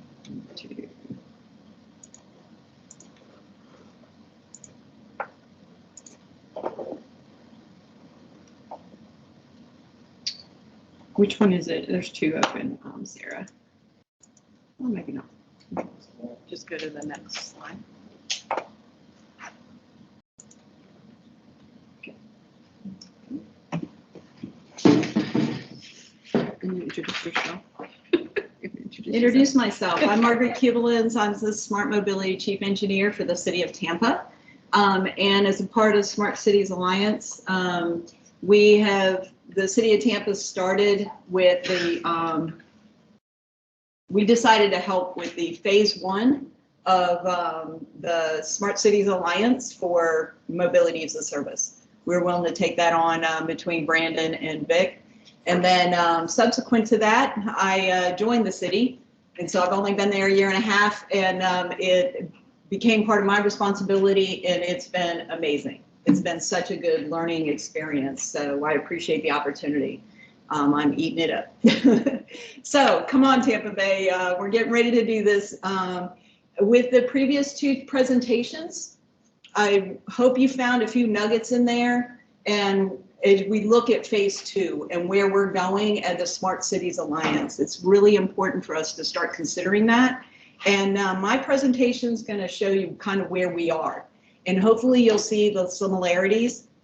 We could totally lift and shift West of England information. I love how they've articulated. Thank you, Lee, for that term. Years ago, he gave me that one. And as well as connect smart, right? Okay, so I was thrilled to see like the bicycle network, and I'm like, okay, yes, we're there too, or we're on that process. So there's a lot to take away and start thinking about the next phases. So I think everyone here is familiar with where this started, the purpose of Smart Cities Alliance. And so for Mobility as a Service, we're looking at having that one app that allows us to plan, pay, and ride. We have personal preferences. We totally understood how we have so many people that are commuting all by themselves. So we wanted to make sure we had parking integrated into our app. And so we're working on that. Convenient to users. We have the opportunity, you can choose your preference of cheapest, lowest, CO2, or fastest. And the payment integration, that has been an important component of that. And going back to lessons learned, the concept of there, let me step back really quick. You'll see this gap between our notice to proceed in 2021 to our launch. We're scheduled to launch on December 6th.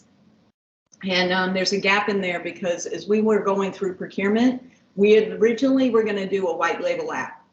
That's the way we stepped into it. But as we got into it, the biggest challenge that we came across was who's going to own the data and how is that going to be run? And then all the responsibilities around launching a white label app.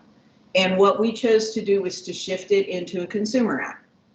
So everything was already there. And I think the last look, on the metrics. We had like over 5,000 individual trips on the Move It app in October.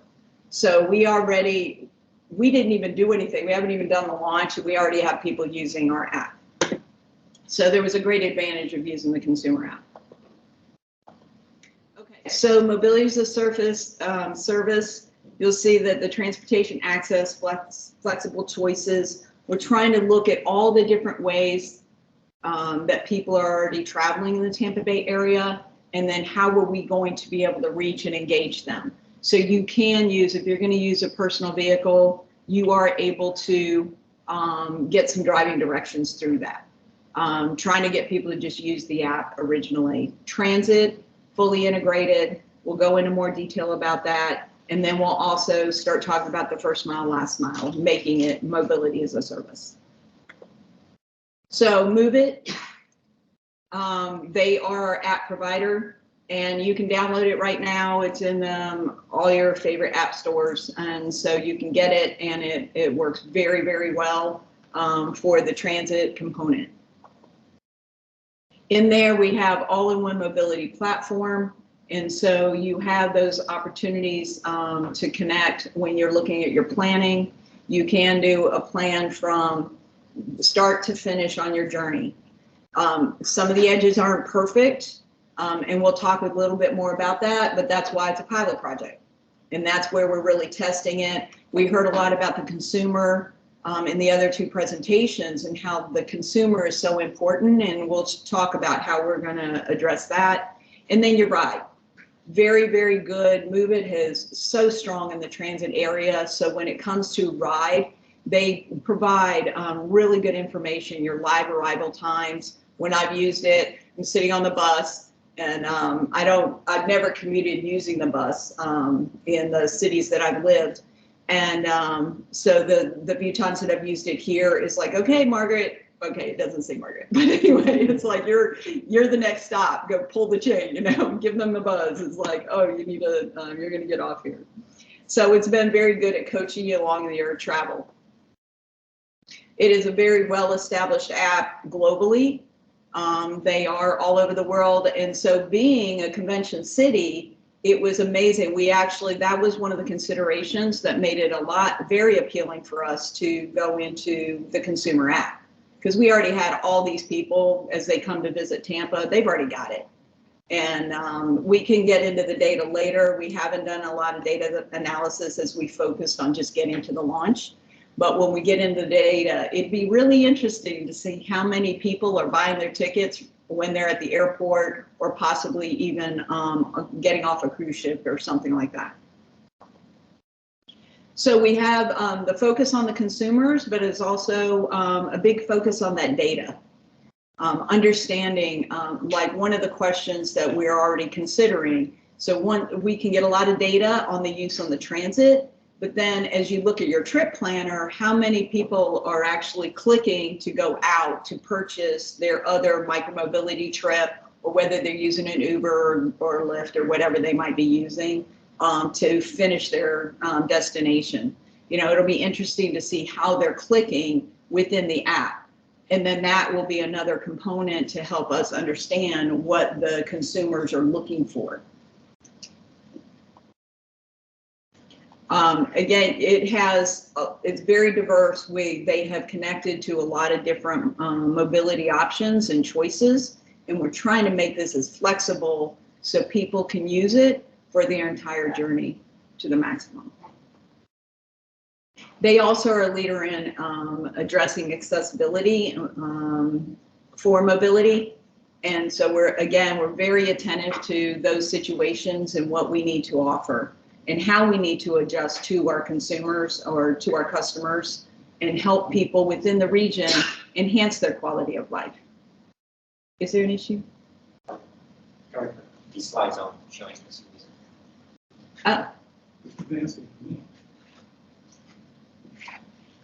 Keep going, or? I'll try to fix. Okay. Good to know. The slides are not advancing. Not advancing or not showing, so. They're advancing from my end. This is Brenda. Okay, so everybody else can see them okay? Okay. Then use it. Okay, all right, thank you. Okay, so we have, Hart is a very good partner with us. They work with us and help guide and maneuver through some of the challenges that we were facing. We had a challenge in integrating the payment system to a full-fledged integration. So they shifted to help us achieve and help our launch in order to success, because you got to remember the transit component is at the core. So they shifted and they established a contract, or they signed a contract with Token Transit, who MoveIt was already working with in other locations. And so they engaged with them and they wrote a contract with them. So the payment system was fully integrated within MoveIt's app for the Tampa Bay region. So that addressed the Plan Pay Ride. So it was the full journey when it was associated with the transit component. So again, you can use Hart right now for your full trip. So where we are today with the launch currently, or like you can use it today right now, is that on transit we have Plan Pay Ride. Spot on, great, one of the best transit apps in the world that is accessible on your phone right now. The planning of the first mile, last mile, it's still a little clunky. We're not going to say that it's just perfect, and we recognize that. But we, in our region, we want to go ahead and move forward with the app and the launch, because we need to start getting better feedback. And this is where it's really important. Like, what do people really want? Like, how are they going to get to the park and ride? Are they going to walk, bike, or are they going to drive to a park and ride? You know, how long is it going to take them to get to their final destination? Or when they want to come downtown, can they park at a lot further away? Because there has been parking studies. We don't have a parking space inventory problem. We have plenty of parking. It just isn't where people think they want to have it. You know, they don't want to walk 5 blocks or whatever in the heat of August. But, you know, today, maybe not too bad. Since we finally have beautiful weather. So we're spending a lot of time on the first mile, last mile. And so in our pilot, we want to refine the planning tool for that first mile, last mile. So it's the planning component, but then it's also getting to the integrated payment. It was mentioned previously that that is an issue, and it is in a lot of places. If we were like one app and the payment was all going through our app in a white label situation, or we were controlling the payment, it would probably be a different story. But because of where we were, and it's not just the city of Tampa, we are looking to regionalize this. And there's so many just different jurisdictions in the Tampa Bay region that we needed to be sensitive, that we have to be flexible enough or nimble enough in order to bring everybody on board and make an effective tool for everyone. So why expand to first mile, last mile? Should be pretty quick about this. Recognize that, okay, oops, is that showing up? Where did I get it? Dismiss it. I don't know how to dismiss. Dismiss. That's not what I want. Wait. Okay, there we go. All right, so, and I did lift and shift, but I gave them credit from Los Angeles County. I stole their graphic. So MoveIt takes care of the Plan Pay Ride right there in the transit component right here of first mile, last mile. And what we are showing here is that we are really trying to push them on the edges of the MoveIt app. So we're really trying to focus on how that's going to be handled. And that stretches it in mobility as a service. So we're going from being a transit app to being mobility as a service in its entirety from beginning to end of your journey. So in a first mile, last mile, in a 1 mile, it's a 20-minute walk, but in the world of planning, we really focus on that 5-minute walk.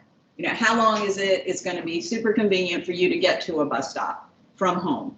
Or for the mile, it takes about 6 minutes to be on a scooter, or an e-bike or your bike. You know, that's just roughly about how long that is. And that starts making it very convenient. So in the city, what we're doing is we're evaluating how we can cover and provide transportation for the community without them being in their car. So we start as the basis of looking at the foundation of mobility of service by looking at the bus stops.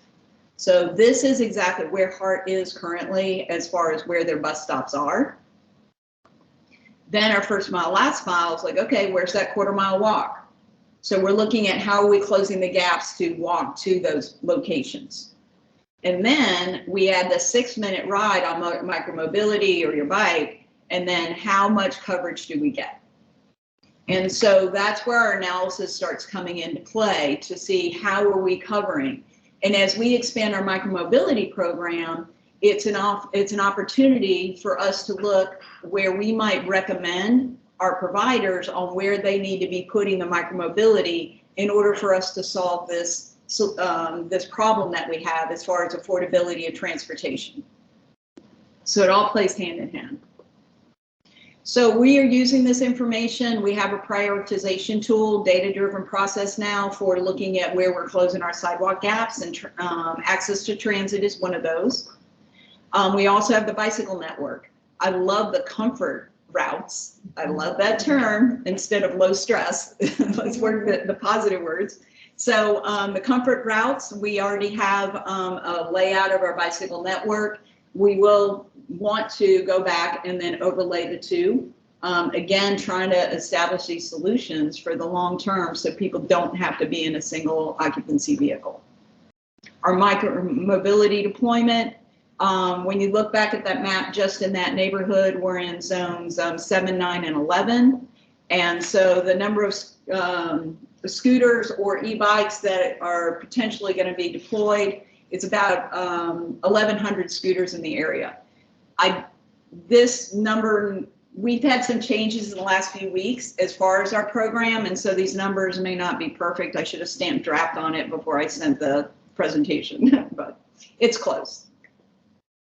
So mobility as a service is going to be successful for the Tampa Bay area because we keep looking at growing ridership, again, meeting people where they are. You know, how do we start showing them where they are, if they can use it for looking at where to park. A good example of that is if they could, if they're coming to a game, a hockey game, and going to the arena, are they parking really close to the arena right now, or could they park further away and then take a scooter down to the arena? And then that way, if we get someone to use the app, then that might be, oh, they might become more curious than using some of the other mapping tools that they use currently. We have the data analytics. We definitely want to look in those clicks. No cost to the partners. Currently, we actually have pulled back on the ads because we are paying for this service right now, but that is where I think that's how they make their money, is through the ads. And we're looking at that first mile, last mile solution in order to enhance the quality of life of people in Tampa. One way, when I was in our launch that we're going to put out on December 6th, we're going to be soliciting at least 200 people to sign up to participate in formal feedback. So over a 6-month program, we're going to be sending out about a 3-question survey once a month, asking them specific questions about where the service is and then what they need in order to enhance their quality of life. So a lot of the questions, and we have our partners in the Smart Cities Alliance, as well as others, will be soliciting to come up with those questions, because we want to have meaningful questions to kind of expand on what the future might hold. So we haven't established all those questions yet, so we'd be more than happy to have that feedback. But also through the app, there's a lot of feedback that's available directly back to Move It to say, well, this isn't functioning, this isn't functioning. Oh, this would be helpful. We've done that with a small group before we're even getting to launch, but we want to advance that. We want more information. You know, we're speculating how people would use it, and we want to stop speculating. We want to have more real live users providing the information so we can have the best app possible. I'm sure there were other things I was going to say, and I'm skipping them over because I wanted to make sure we had enough time. Because we do, as a region, we really do need to spend some time thinking about phase 2. What's next coming up. So I would love to hear questions. And this is my contact information. And Alice is back up. Okay. Any questions for Margaret? Lots of synergies with the other projects around the nation and the globe. Johnny. I think what you all have done is great. I think the benefit of no cost to partners is huge. I wonder if we could demonstrate that by use of this app, we're helping them grow their ridership. They might be willing to participate in a discount program. Similar to Uber Eats, you know, like if you reach gold, platinum, diamond status, you get a certain percentage off on repairs or bike, scooter, and transit. If that's something that Move It could accommodate in the app, that might be something that we can help coordinate with.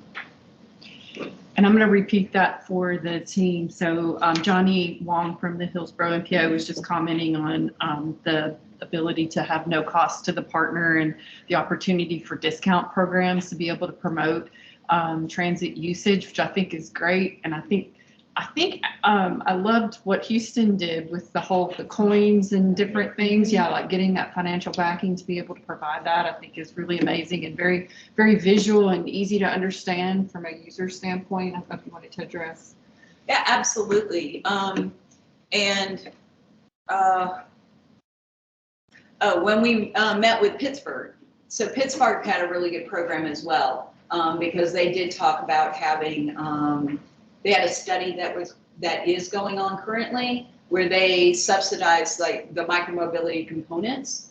They're a select group of people that are participating, and so their full journey is paid for under that program. But that sounds very similar where what you're suggesting we can totally expand on. So those are great suggestions. I'd add to that. You know, I think that in terms of incentivizing mode shift, that's a good idea. I don't know that the micromobility providers would, at least the ones that we work with, I don't know that they would necessarily be willing to provide that discount, but if there was a way to subsidize that discount, we could work toward that goal, and I think they would be receptive to it. Yeah, as our program expands and matures, yeah, that looks like you said. Sounds like a good partnership. We're doing the marketing for, additional marketing that they're not having to pay for, Yeah, you'd think that the added users would, create a desire for them to want to help resource the application. I don't know that that would be the case, just knowing the dynamics of, our relationship with them. I'd love to figure that out and figure out how we can operationalize that. Might be something we talk about when we get into prioritization. Yeah. So that's perfect for phase 2. Exactly. Yeah. Exactly. Or even evolve the program like 6 months out. Yes. We focused on getting to the launch. So.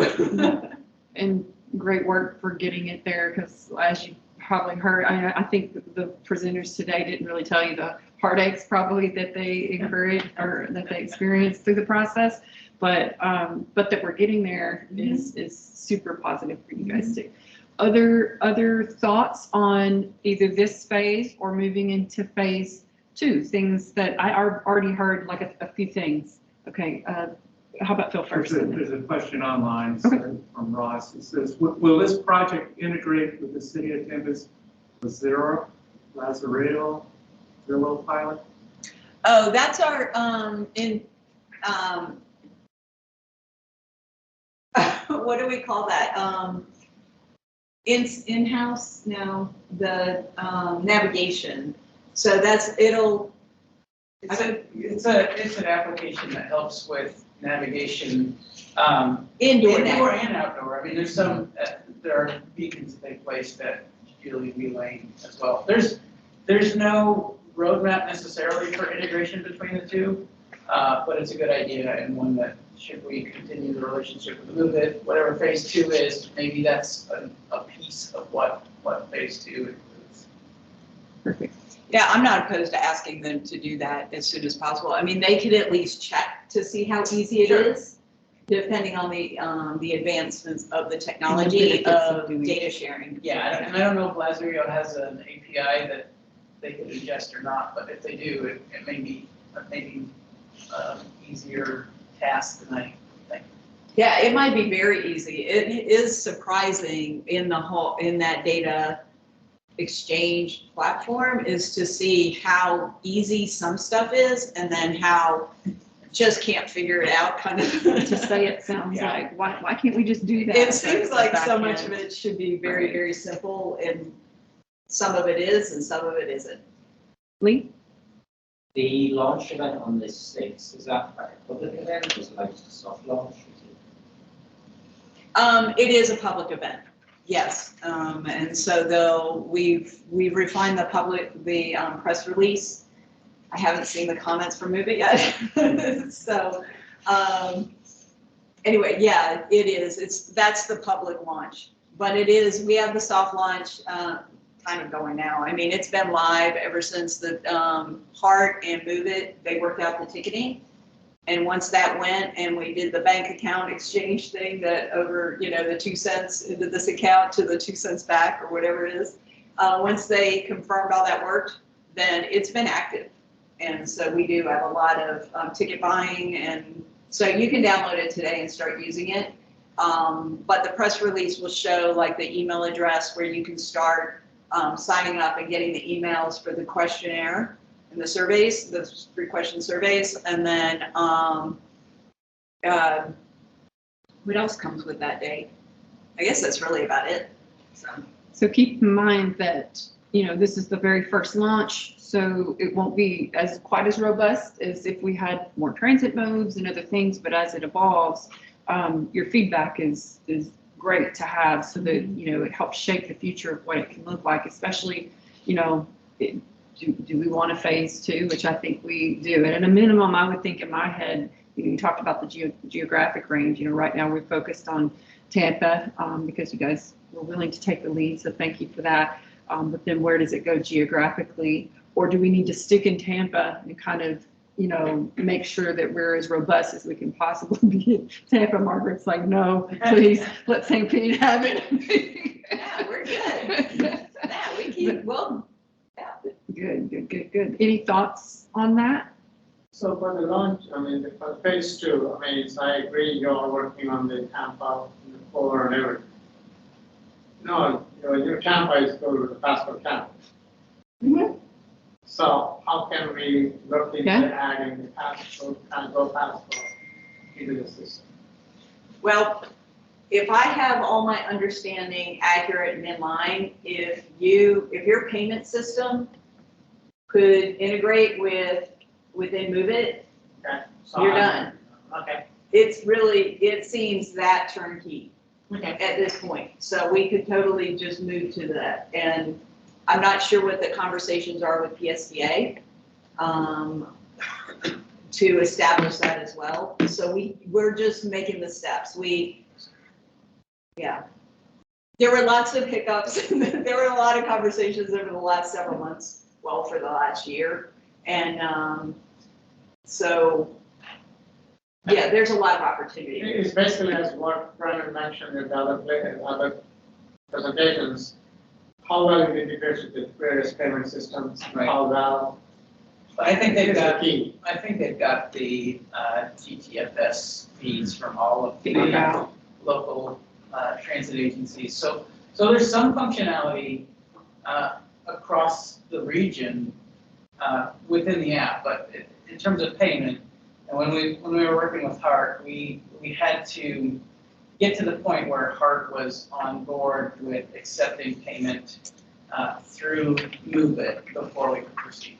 So there was a conversation that we had to facilitate between Heart and Move It that we didn't really necessarily have control over, but that we could encourage them, like with the micromobility, to say, we anticipate this being a boost to your to your ridership and to your revenue and Yeah. we're able to get through it. Everybody counts, it's so relevant. So are you on Flamingo Fair or you use somebody else? I'm not at Go Pasco, but I'm the county, but I'm trying to see how we can expand the system Yeah. into the Pasco. I think But I it's think good. Right, so That's they a wouldn't part of need to Flamingo use the Fair. same, Yeah. yeah, if they have an outsourced payment system. I'll check with them and Yeah. I'll get back. That was the whole point of Flamingo, was to pull the whole region together Yeah. beyond just 5 County District 7 too. I think it went beyond that, but. And then it'd be interesting, like, I didn't realize that Manatee, Sarasota, they're free fare now. So I'd be interested to know how they could even integrate, or, I don't know what Citrus Connection over in Polk County, I don't know what they do. So those are, I thought they were all on Flamingo because that was, at the time, T-Barda was reaching out, I thought. it was, it I didn't go think there. that was a couple years ago. Gotcha. Yeah, the evolution. Evolution.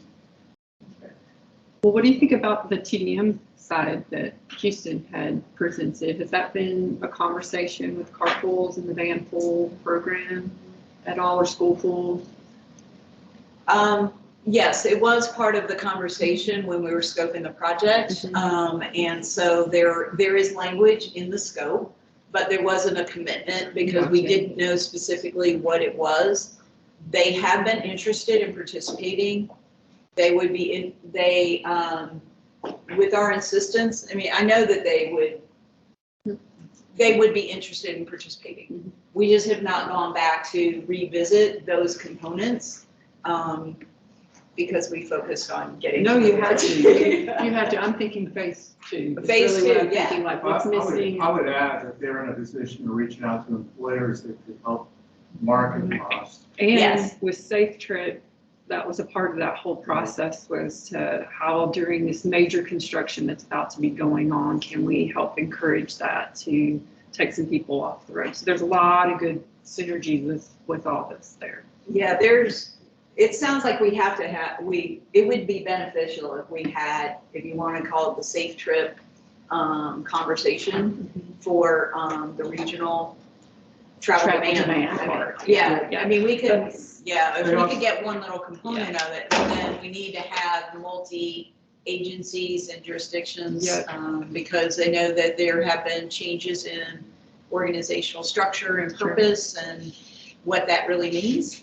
Yeah, because we talk about Agile Mile, I think is what T-Barda used to promote. I don't know if that's what they still use. I kind of I got think it disconnected is. from that. That gives you the gamification component that Right, Jamil was talking yep. Yeah, so we need to, we realized that the time kept lapsing and then, how programs shift. So, yep. Well, not to cut us short, but I know fabulous presentations, a lot of great information in there. Thank you for being present here today. Thank you for being present virtually. If you have more thoughts on any of the conversations today, questions for the presenters, ideas for moving forward, things for Margaret as she's moving forward with her pilot, please send those in either in the chat here or reach out to us directly anyway. And we will just love to watch this conversation move forward. So thank you so much. And I'll close this out and you guys have a great day. Is that okay? about. Happy Thanksgiving. Happy Thanksgiving Thank you. to you. Great job, Alice. Thanks, everybody.